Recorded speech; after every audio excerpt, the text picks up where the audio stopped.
welcome to the History of American Food. This week, I'll be looking at what there was to eat for the 17th century colonist who didn't want to take 2 or 5 or 72 hours to make something. While snacking wasn't a thing like it is now, these people needed to consume far, far more than the modern average of 2,000 calories a day. I'll explain what they did eat when there wasn't a chance to light a fire and stir up a full meal. So pull up to your place at the table and let's dig in. The first thing you need to know about 17th century fast food, or just food on the go generally, is that in overall historical terms, cooking and eating food in your house with just your immediate family, or even, gasp, alone, was a pretty new thing.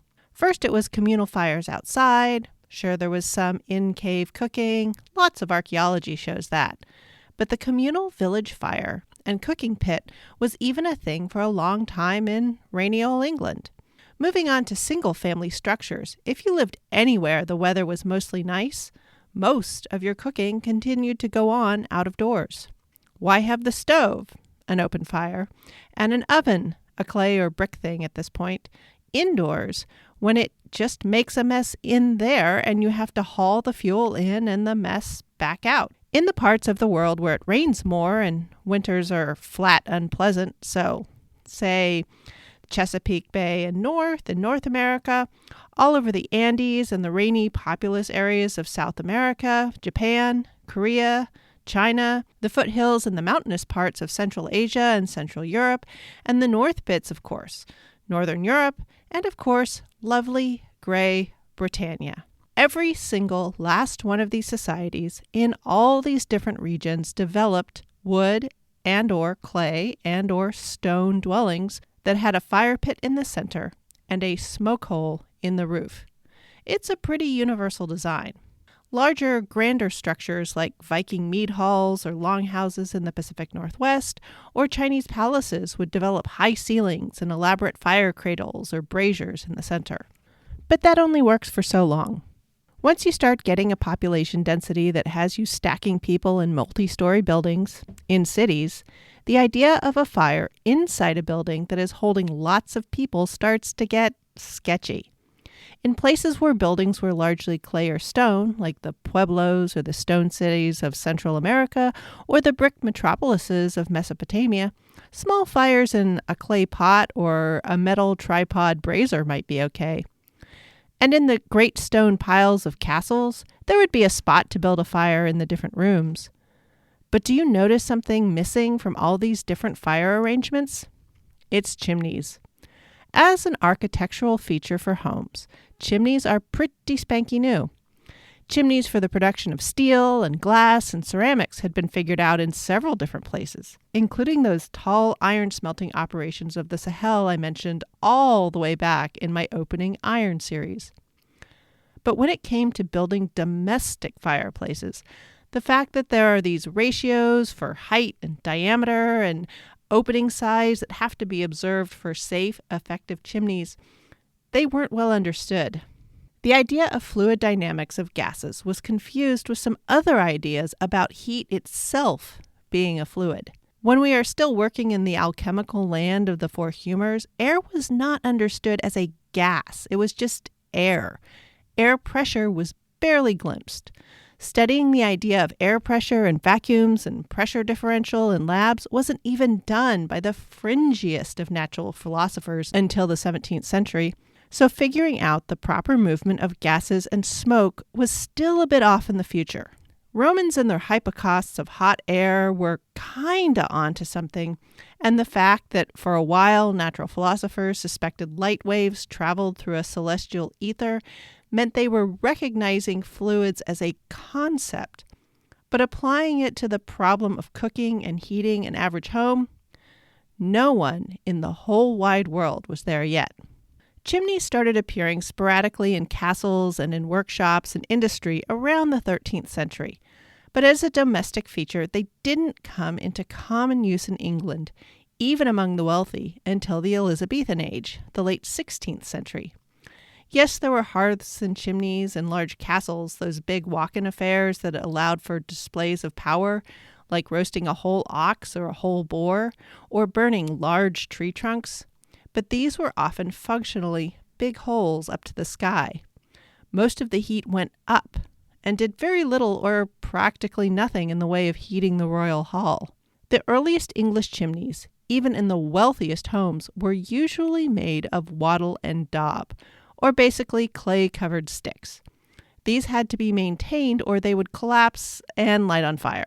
Initially, bricks weren't used by most people for their chimneys since they were expensive to build, complicated and expensive to repair, and were they to collapse, which happened with some frequency due to animals, poor brick quality, and infrequently cleaned chimneys, they often took down the whole house. And chimneys didn't often extend that far beyond the top of houses, and so were prone to drop cinders on the roof, which, when it was thatch or wood shingles, could be subject to bursting into flame. Incidentally, this is why a good chunk of people were fine with chimneyless, smoky rooms. It beat your ceiling lighting on fire or your house crushing itself when the chimney fell down. It wasn't until the 18th century that uniformly brick or stone fireplaces and brick or ceramic chimneys and tile roofs started being made the standard in European cities. And even then, there were still problems. But you'll have to wait for all that. But the rise of the industrial ceramic and brickworks to supply the demand for these building materials is all tied in with the rise of the brick and ceramic chimney and the fireplace and the factory workers' diet.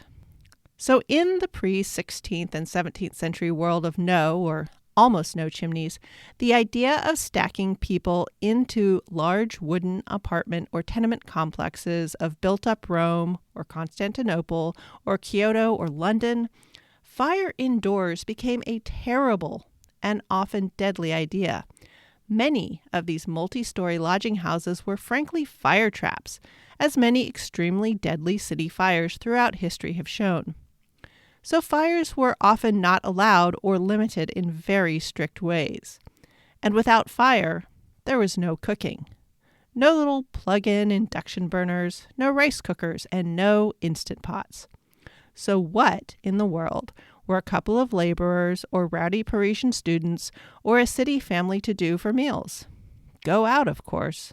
Every major city, from antiquity forward, had food vendors, whether it was bowls of stew, noodle hawkers, meat bits on a stick purveyors, or onion boilers.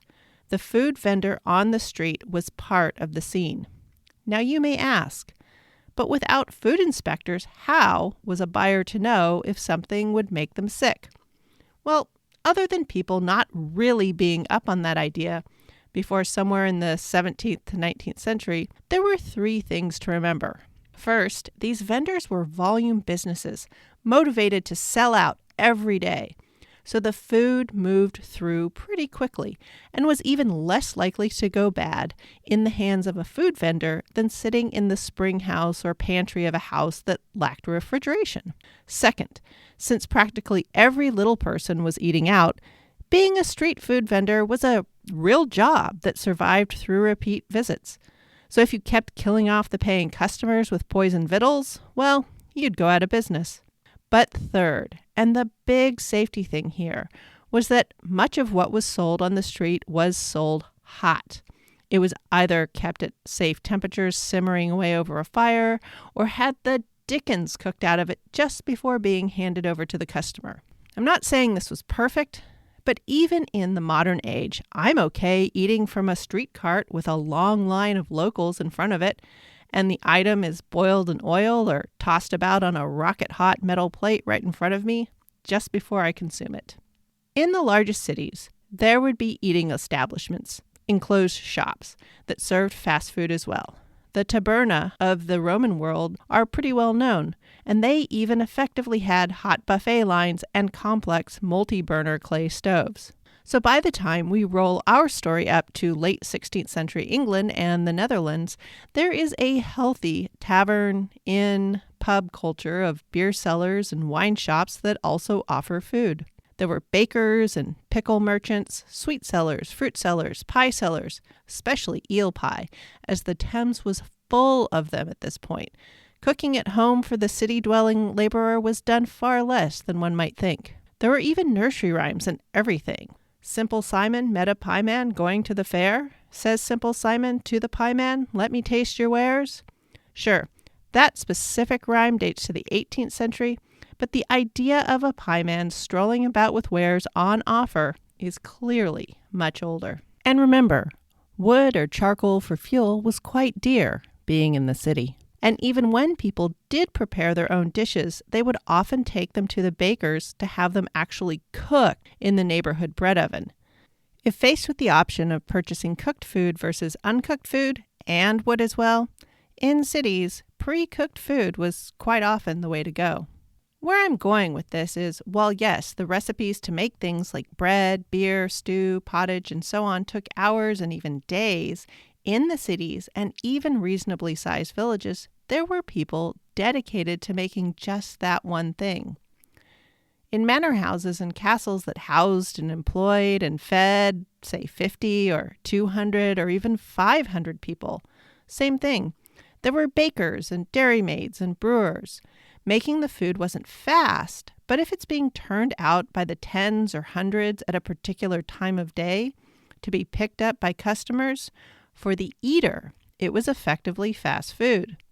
A pie and a pint at the end of the day, on the way home, made as much sense then as it does today. Which gets us back to our earliest colonists, because so many of them were city people and engaged in trades of the better sort, like being printers and adventurers and land smallholders and such, where they were educated enough to read and get worked up about the niceties of alternate translations of the Bible. They were often not completely on the ball when it came to figuring out what it took, provisions-wise, to keep a small village going from landing to first harvest. Then as now, working in food service was not considered skilled, and the record-keeping, inventory management, and understanding of farm to table was as shaky then as now for the average literate dinner eater. Being in food service, regardless of time and location, put one in the class of unskilled rather than skilled labor. People who don't cook and organize the feeding of masses don't know what it takes to cook for and organize food for the masses.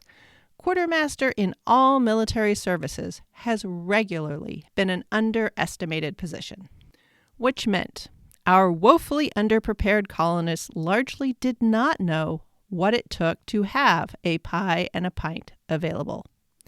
And when they did figure it out, it was done largely by women.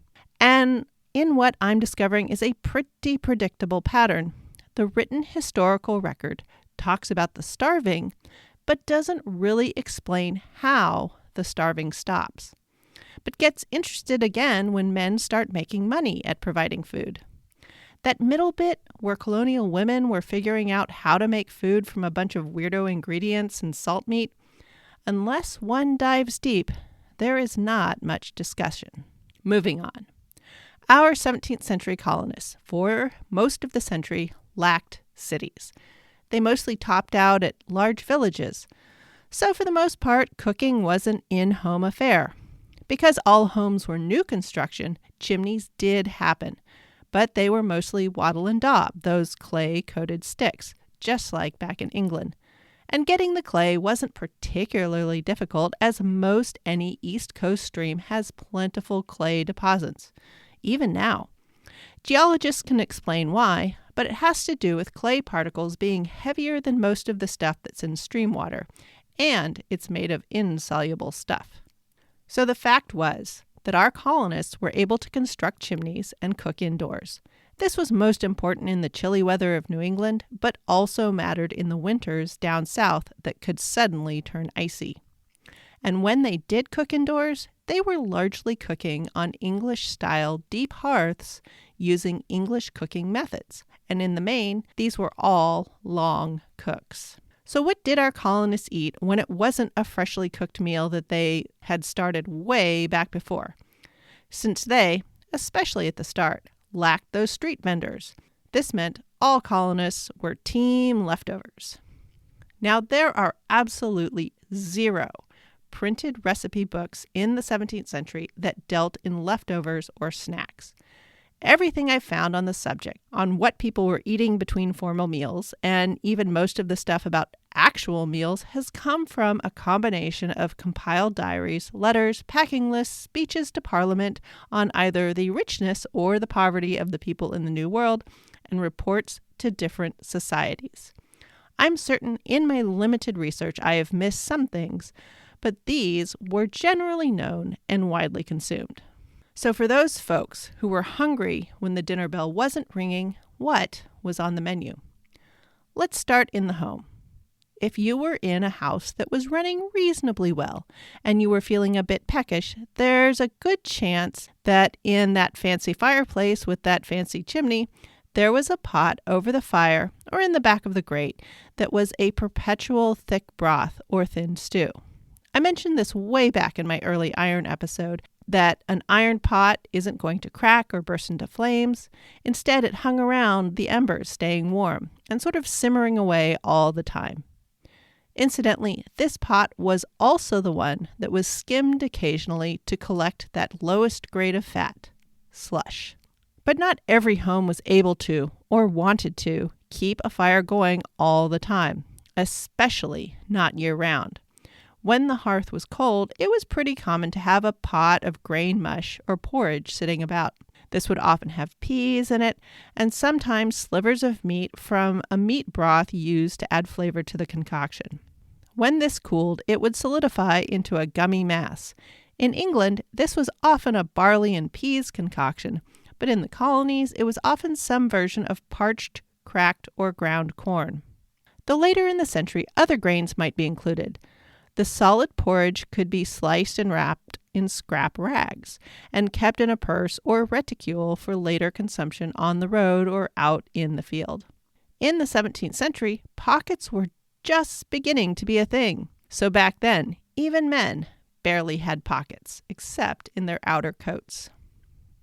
Oh, and I'm not done with the nursery rhymes either. A cold slice of grain and peas mush had influence on this classic. Peas porridge hot, peas porridge cold, peas porridge in the pot 9 days old. Okay, you say. Both of these things had cooking, or at least recent cooking, and possibly even bowls involved. What else? Well, while the sandwich wasn't official, there was plenty of bread and something going on. Bread and pickles. Remembering that pickles were a wide range of vegetable matter, not just cucumbers. So bread and onions, bread and radishes, and so on. Now, if it was the right season, bread and butter was a treat to be enjoyed. Most times with leftovers, it would be hard bread, so your jaw would definitely get a workout. But having some beer to dip it in or wash it down was always appreciated. And speaking of beer, it definitely fell into that category of fast food. Remember that the flat, unfiltered beer of the day contained a bunch of carbohydrates and all the proteins and B vitamins from the little yeast corpses. So it was actually a substantial snack. And later in the century, as villages were established, ordinaries, or private homes that sold beer out a window, started to be more common. Not really the pub yet, but they were a place where someone could wet their whistle or get their leather tankard filled so they could soak that hard bread they had with them. For the more prosperous, there was some even heartier fare. Cheese was a common food for the 17th century grab and go. As the century moved on, more cows, better cheese presses, and cheaper local salt made harder, drier, aged cheese possible. They were able to move beyond the soft, fresh farm cheese that wouldn't last beyond a few days. And a nice chunk of strong cheese might get a little mold on it, but dust that off, and it was still good. Drying and smoking was a favorite method of preservation, and in the wilds of the New World, especially in the 17th century, there was certainly no shortage of fuel to make fires. This meant that all sorts of things were dried and or smoked for later eating on the road or on the run. Slices of pumpkin and other squashes were a common one. A chewy slice of pumpkin jerky would definitely keep your jaw occupied. What more commonly jumps to mind in the jerky category, of course, is meat. Thin slices dried over fires. And while that did happen, in the 17th century, it was more common to smoke larger hunks of meat. Beef and goat and pork, venison were the most common, and later bear as well. These larger pieces would have hunks hacked off. The smaller slices of jerky as trail food were in use among the Native Americans, but at this point, much of what we think of as familiar Native techniques were either unknown or seen as weird and uncivilized by the colonists, so would not be widely adopted until later. Using the cooking fire and a chimney nook to smoke meat until it was leathery was the more common technique, and that was used everywhere in the early part of the century. As pigs spread and salt became more plentiful and cheaper, and soon sugar too, the making of wetter hams and bacon in a separate smokehouse would become more common. Hunks of salted smoked hams were easier to eat and didn't need to be soaked in soups or worried at like a dog on an old slipper to extract nutrition. As these later, juicier hams that made more use of sugar and spices started to emerge, so did the predictable comments about how the children of this later age are soft and don't understand either how to work hard or how to appreciate the value of hard work. It's a time-honored passing of the generations that has yet to change. Dried and salted and smoked fish all made an appearance as pretty quick food. The salted, wind-dried cod of the Maine and Canadian coasts that featured in recipes back in Europe never made the same splash in future America. Smoked and salted smaller fish, especially the fatty anadromous types like smelt, shad, salmon, and yes, the eels and lampreys, were appreciated in their more local and more juicy incarnations. But the hard, dried cod was frankly too valuable to consume at home. There were contracts to fill, and it made good money as an export. So wet salted or green cured fish, along with smoked fish, were more the order of the day. In the 18th century, when there's enough hog fat and African cooks with the expertise show up, the fried fish ball is going to rock the colonial world. But not yet. The 18th century is going to bust American food wide open. In the 17th century, if you weren't living in New Amsterdam or were simply insanely wealthy with tobacco spoils, it's all cornbread and peas mush and stewed leathery meat for you. Outside of such seasonal joys of peaches, mulberries, cider, and walnuts. American food was really pretty small, and fast food was really just the leftovers of that food. But don't worry, Season 2 and the 18th century is coming, and everything is going to get tastier. But first, it's time to wrap up the 17th century with a look at housekeeping. Did our pre-Americans show their appreciation to those that grew their food, harvested it, and then cooked it in their kitchens? A little. Curious about what I'm talking about? Then come back next week when I examine just what the 17th century domestic labor scene was like. We didn't start off so well. And some of those same blind spots are sticking with us even today. So that's it. Oh, no, one last thing. It's not too late to submit questions or suggestions for bonus episodes. That question show, it's coming up on March 9th, right after this last topic of the season, housekeeping. Thanks for listening. Show notes for this episode will be at thehistoryofamericanfood.blogspot.com. Any email, questions, or quibbles will reach me at thehistoryofamericanfood@gmail.com. Even if you don't feel like writing a whole review, your star ratings on your favorite podcast widget make this show so much more findable. So please take a few seconds to express your thoughts in gold stars, and if you have time, leave a review. Along with the promised pictures and links, I'll also include any interesting media I consumed for the episode. I promise, during my research break, I'll get the rest of the website all caught up. Music for this podcast is Fingerlympics by Dr. Turtle. The link to the show notes is also in the show's Twitter bio at THOA Food and in the show description.